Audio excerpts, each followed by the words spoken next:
So today we're going to be trying to cure a dishwasher that keeps draining even when no cycle has been selected. This often occurs with Miele dishwashers, Bosch dishwashers, and ASCO dishwashers. The tools we'll be using today will be a standard head screwdriver, a 3/8 inch drive, and a Phillips head screwdriver with this short little attachment allows us to go in tight spaces. We also need a sponge and a bowl for water. So the symptom here is if we turn on this Miele dishwasher, this is a Miele Incognito, turn on the power, and even though we haven't selected any cycle, if we close the door, the drain turns on. That shouldn't happen unless you first selected a cycle. This indicates that the lower tray of the dishwasher is flooded. We'll talk about 3 reasons that cause that and how to fix them. Another indication you may have would be if you try to pick a cycle,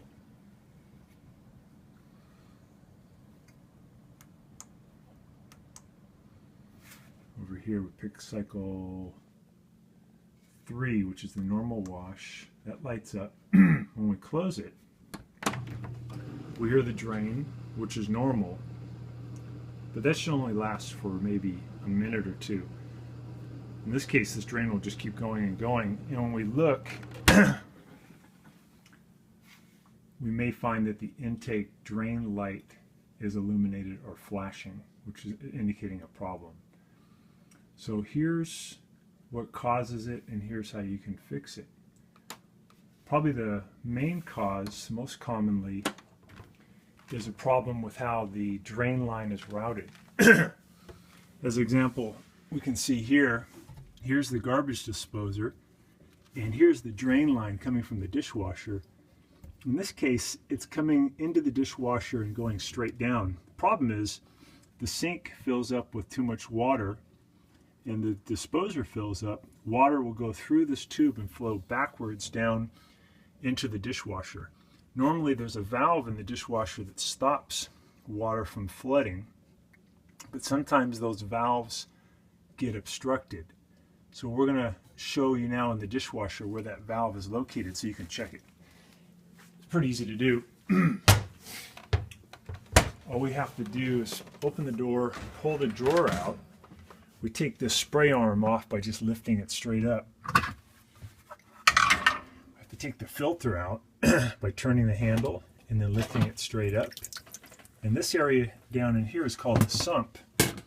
And this thing is the one-way valve that prevents water that's in the drain tube from flowing backwards into the sump. We don't want that dirty water to enter this clean environment. So we got to check this thing, make sure it's okay. So we're going to use our standard head screwdriver to pry up on this spring clip. This is what holds it in. Just push that off to the side. And you may be able just to lift this out, or you may have to use your standard head screwdriver to kind of pry it out. Sometimes they're a little bit tough to get out. This one's not too bad. So we pull this out, and we can see there's something caught in there. That's not supposed to be there. That's probably a food particle that somehow got past the filter and clogged this thing up. Let's come up here and take a look at it. So what's happened is this is clogged up and is preventing a ball from coming down and being seated. So to clean this, we're going to actually lift this upper part out. Kind of wiggle it out, lift that out.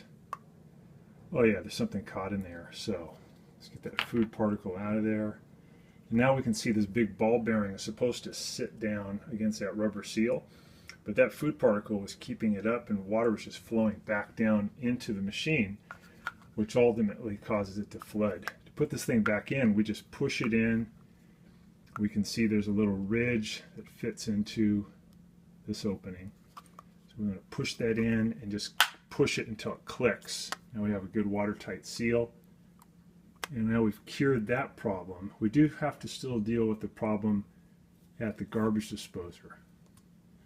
Looks like we got to push this one in a little bit tighter.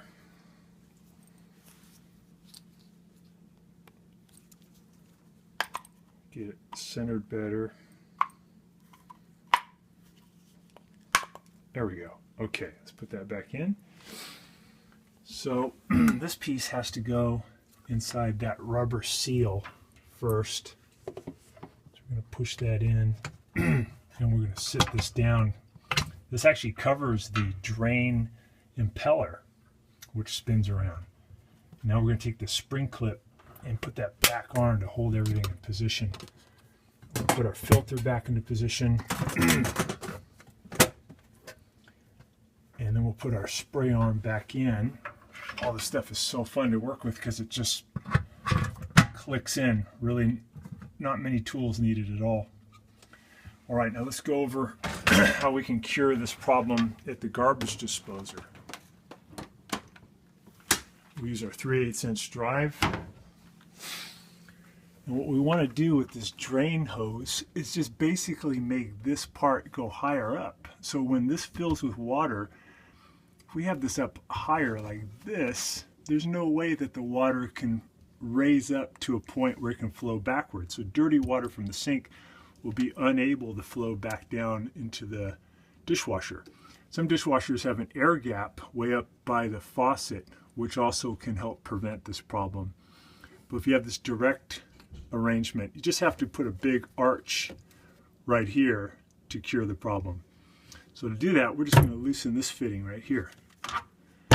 We use our 3/8" drive,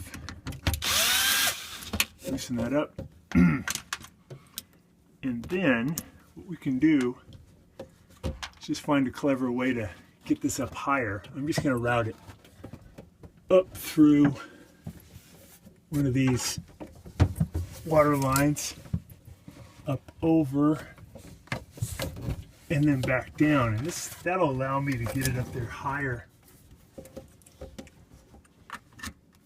where that water can't flow back in.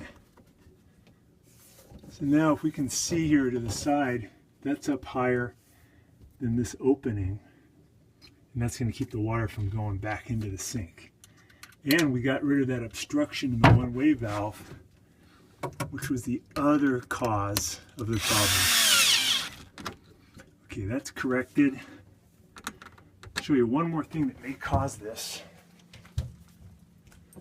Those are the easy things to correct. And in the Miele dishwasher, there's a rubber seal. This is the impeller that spins, it pushes the water around. It's in like that. But sometimes there's rubber seal develops a little leak. You know, water dribbles out through this rubber leak, and that floods that lower tray. That's a little bit more involved procedure, still not that difficult. But I think in our case we figured out what it was. Now here's how you get rid of that water down there. Let's come back down. We can look at the area that got flooded. We're going to bring our sponge and our tray, and I'm going to make sure I get rid of the power now going to the dishwasher. So I'm either going to turn it off at the breaker, or in this case I've got the plug right there. That's easy, so I can just reach in, unplug the dishwasher. It's very important though that there's no power going to the dishwasher at this point, because you're going to be working with water nearby electricity, and that can be trouble. So we come down here, we have this plate. Normally there's another kick plate in the way here too. Usually they're black. They have a couple of screws on either side. You just take those out. This one has a couple of screws, one here and one on the other side, Phillips head screws. I've already removed them. So now I take the plate, I'm going to move it up and pull it out of the way. And now we can see this lower tray, and if you can see with the camera, there's some water in there, and that's not supposed to be there. When that happens, that white thing over to the left is a float made of styrofoam. It floats up with the water, and it activates a micro switch, which then activates the drain. So the drain will continually run, and no water will be allowed to get into the dishwasher. Another thing that could cause this condition is a leaky intake valve, which lets water come into the system. Sometimes they don't close all the way and they need to be replaced. If that's the case, then it's important to also manually turn off the water going to your dishwasher, because even though it's unplugged, water will continue flowing in and will continue flooding, and eventually will flood over and even hurt your floors. So if you notice that you're still getting a water buildup, that intake valve needs to be replaced, and it's wise then to just turn off the water coming to the dishwasher. So the way we're going to get rid of this is kind of archaic but effective. One thing people do will be to remove the dishwasher out of its case and then tilt it forward, but that involves a lot of labor. In this case, we're just going to soap up the water with a sponge, and then we'll bring it over to here and just wring it out. So we're doing it old school style, and we'll keep doing that until, it might take about 20 times, until all that water is gone. Another option would be to just unplug it and let it sit for about a week, and evaporation would get rid of all the water. But you're out of luck for 1 week with no dishwasher. So we're just going to use this sopping up technique. Remember, it's critical that we have the power off, because if you look to my left, that's a live power, 110 volts coming into your dishwasher. You don't want to mix that with electricity and water. That's trouble. So we're just getting all that water out of there.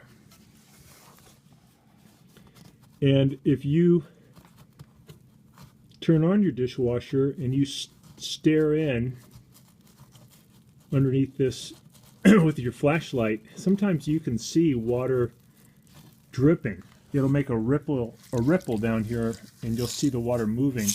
That's telling you that there's a leak somewhere in the system. It's probably that little rubber piece that I showed earlier has a leak. And again, that's a little bit more involved of a repair. In our case, it was just the drain line was routed improperly, and the one-way valve had an obstruction. So once we get this water out of here, we're going to be okay. Typically it's about maybe 2 bowls of this volume worth of water that you have to remove. So it's just a matter of doing this over and over, but I don't want to bore you guys with doing this forever, so let's see if that may have already solved the problem. Let's come on up and see if the system will start. So we got to plug it back in.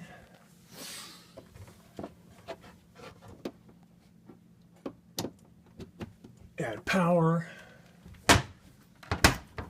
Turn it back on. Pick a cycle. Let's pick number 3. And turn it on. So the drain always turns on normally at the beginning of a cycle, but it should only run for about a minute. This again is the part that sometimes fails. Right in there, it develops a leak. That happened to this dishwasher a couple of years ago. So this is the actual part. This is part of the circulation motor. So after a few minutes of drain, the next thing that should happen is the fill cycle should kick in. And that's what we're hearing now. So we've actually cured the problem already. The dishwasher is functioning. Once it fills, it'll go to circulation. And again, this usually involves some of these foreign makes like Miele, Bosch, and ASCO. They all have this lower drawer anti-flood system. And we know you have a problem when it's just always in the drain mode and won't do what we're having here, which is fill and circulation. And this is the way to cure it.